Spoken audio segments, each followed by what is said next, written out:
ลำน้ำพองล้นนองรินหลังสองฝั่งสะพรั่งด้วยมวลพฤกษาน้ำหลากงามยามแลงเพลินตา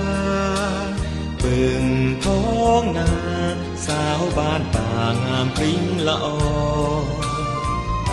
โอ้สาวเอ๋ยไผเลยงามเท่าขอเว้ากับเจ้าสักคำได้บ่หรือว่านางมีชายคอยรอหากสาวบ่สิพนอ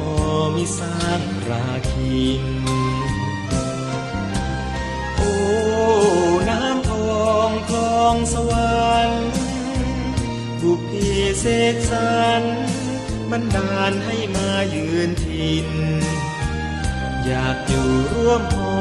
ร่วมปลูกป่อไถนาทำกินร่วมฝันจนวันสูญสิ้นหากอยู่พินจนสิ้นลมปราณอันน้ำพองของดิน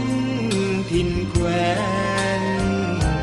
ขอนแก่นเมืองแคนแห่งแดนอีสาน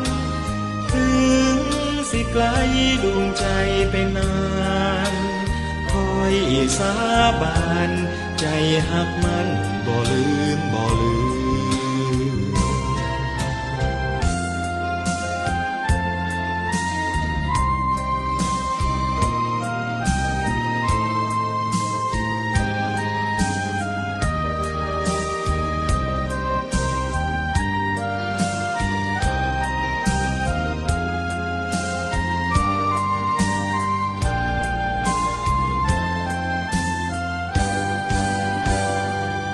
อันน้ำพองของดินถิ่นแควนขอนแก่นเมืองแคนแห่งแดนอีสานถึงสิไกลดวงใจไปนานคอยสาบานใจหัก